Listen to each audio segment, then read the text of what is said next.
Kali ini ada Caca Fredrika yang akan bercerita mengenai kehamilannya sudah memasuki bulan ke-8. Jadi ini biasanya kalau sudah maksudnya udah mau melahirkan biasanya udah lebih cepat nih, 2 minggu sekali atau 1 minggu sekali pasti akan sering ke dokter, pemeriksaan terus gitu. Betul. Ternyata kali ini juga Caca Fredrika bercerita mengenai bahwa ternyata kekurangan daging asupannya. Iya, kekurangan gitu. zat besi. Salah satunya juga asupannya makan daging. Jadi sekarang kayaknya makan kemana-mana makan steak terus aja ya Caca ya. Lumayan loh itu budgetnya ya. Tapi nggak apa-apa lah. Pada saat juga pemeriksaan ke dokter begitu. Tapi sang ibunda juga ikut menemani. Tapi sayang sekali tidak boleh masuk ke ruangan karena alasan keamanan lah ya. Kita akan lihat liputan dari Caca Fredrika. Ini dia.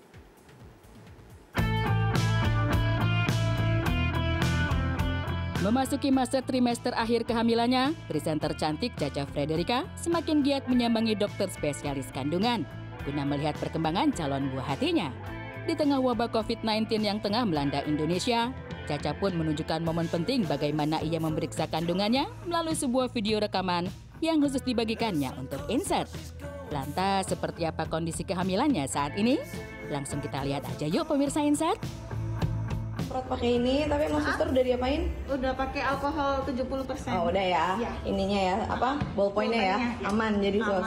Oke, ini ada travel history declaration. Jadi aku harus kasih tahu aku nggak pergi kemana-mana, close contact enggak. Oke, ini isi nama ya. Iya betul. Terus sekarang Diko dicek, Mama dicek. Kalau nggak ada Mama dikasih warna hijau. Oh, di sini rajin banget ya Sus ya. Oh iya di sini. Bener-bener satu orang bener-bener di maintainnya begini. Nah, ada physical distancing. Boleh duduk tapi duduknya di sini, yang satunya di sini, yang satunya di sini. Jadi bener-bener sama mereka diatur gitu tuh. Nggak boleh deket-deket.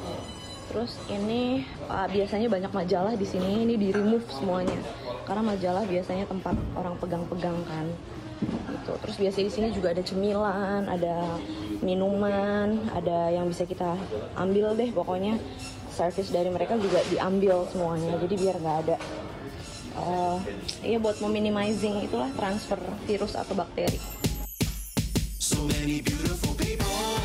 Saat berada di rumah sakit, Caca pun sempat menceritakan kondisi rumah sakit di tengah wabah COVID-19. Ia juga menunjukkan kondisi rumah sakit yang begitu steril dan ketat dalam menangani setiap pasien yang hadir, termasuk dirinya. Meski begitu, Caca pun tetap antusias untuk mengetahui perkembangan kehamilannya. Apalagi, ia tak sendirian. Sang suami Diko beserta sang ibunda turut menemani aktris kelahiran Jakarta ini. Mereka pun sabar menunggu giliran untuk dipanggil oleh dokter. Dadah. Kita udah mulai cek baby 2 minggu sekali ya.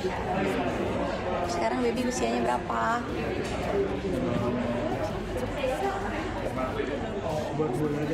Berapa? Udah mau 8 bulan. 8 berapa? 8,5. Udah mau 9 bulan.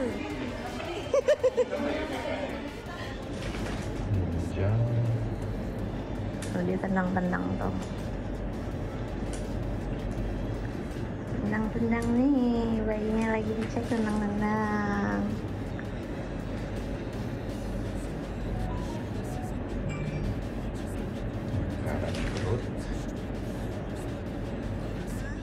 Mama udah ikut mau lihat baby tadinya di dalam perut, tapi ternyata nggak boleh masuk. Iya, maaf ya. Nggak apa-apa, nggak apa-apa. Tahu gitu. Sehat-sehat ya. Tahu gitu, nggak ikut. Aku di rumah saja tidur. Iya. Meski kekecewaan sempat dirasakan Caca lantaran sang ibunda dilarang masuk ke dalam ruangan USG, namun ungkapan kebahagiaan yang teramat dalam tak dapat disembunyikannya. Saat melihat perkembangan sang anak yang bertumbuh dengan sangat baik, wanita berusia 30 tahun ini begitu bahagia saat melihat denyut jantung calon bayinya itu. Tentang kehamilan aku sendiri, alhamdulillahirobbilalamin. Tadi ukuran kepala bayinya dicek bagus, berat badannya sekarang udah 2,37, 2,4. Jadi dalam 2 minggu lalu masih 2 kilo, sekarang 2,37. Jadi dalam 2 minggu tuh naik 370 gram. Alhamdulillahirobbilalamin. Terus nanti 2 minggu kita akan cek lagi karena udah semester terakhir seperti ini. Memang check up-nya tuh harus 2 minggu sekali. Di tengah-tengah ungkapan kebahagiaan Caca perihal kondisi jabang bayinya, rupanya ada kisah lain di masa kehamilannya. Caca ternyata sempat dinyatakan kekurangan makanan yang mengandung zat besi oleh dokter. Lantas hal ini membuat ia khawatir dan mendapat asupan vitamin dari dokter. Sekarang aku lagi ditambahin zat besi nih pemirsa Insert, karena memang pas aku 7,5 bulan dicek darah ternyata zat besi dalam tubuh aku tuh kurang dan itu nggak baik buat ibu dan anaknya. Kenapa sih kok aku sampai bisa kekurangan zat besi gitu ya? Karena memang aku itu agak kurang makan daging merah. Jadi yang aku makan itu memang daging putih sama ikan. Aku lebih cenderung makan itu gitu. Buah-buahan sayur memang iya. Tapi ternyata itulah pentingnya kita makan makanan gizi yang baik dengan proporsional itu. Sekarang aku dapat asupan tambahan vitamin D dan sekarang udah nyampe rumah. Ini menu aku, daging merahku adalah rendang hari ini yang mau aku makan. Biasanya macam-macam sih, kadang-kadang dagingnya dimasak kayak pakai bawang bombay, terus habis itu kadang kayak menu-menu Korea itu kan juga pakai daging merah. Pokoknya dicampur-campur aja sih, walaupun sebenarnya jujur ya pemirsa Insert, aku tuh sehari bisa kayak makan 2-3 kali karena harus ngejar kan, zat besinya harus naik. Jadi kayak enak banget gitu loh, cuman ya memang harus dilakuin lah karena itu demi kesehatan aku dan baby.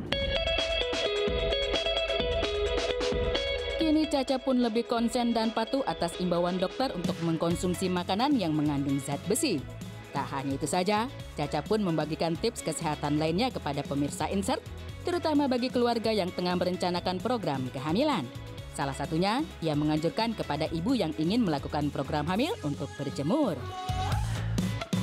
Aku juga mau kasih tips nih buat pemirsa Insert yang ada di rumah yang lagi berjuang untuk memiliki keturunan. Bismillahirrahmanirrahim. Dengan adanya COVID-19 ini mungkin memang kita sekarang sedang bersedih ya, berduka gitu. Tapi tetap kita harus melihat dari sisi positifnya. Salah satu sisi positif yang aku lihat adalah sekarang jadi banyak loh masyarakat Indonesia yang aware tentang pentingnya berjemur. Banyak banget. Aku kemarin lihat Instagramnya Nagita Slavina pun juga kayak ngajak followernya untuk berjemur bersama. Terus banyak influencer juga yang ngajak followernya untuk berjemur di jam 10 gitu. Itu aku seneng banget. Nah, ada hubungannya sama kalau kalian lagi mau program hamil. Nah, kebanyakan pasien yang datang ke dokter kandungan yang memang lagi pengen program punya anak itu biasanya kandungan vitamin D-nya dalam darah tuh kurang gitu. Jadi memang ada hubungannya gitu. Jadi memang kalau kalian lagi mau program hamil, salah satunya kalian harus concern dengan kesehatan darah kalian, vitamin D-nya itu gimana, bagus atau enggak. Jadi kalau bisa sih dicek. Cuman kan keadaan kayak gini kalian nggak boleh keluar-keluar ya. Coba aja cari laboratorium yang ada home service. Jadi kan biar mereka yang datang ke rumah kita. Oke pemirsa Insert, itu sedikit cerita dari aku. Terima kasih loh Insert udah mau menghubungi aku dan pengen nanya keadaan aku sekarang gimana. Bismillah, doain ya. Sekarang yang harus aku pikirin secara baik-baik adalah aku mau melahirkan di mana, karena emang aduh deg-degan. Nanti mungkin aku akan cerita lagi kali ya 2 minggu lagi setelah aku check up dengan dokter aku.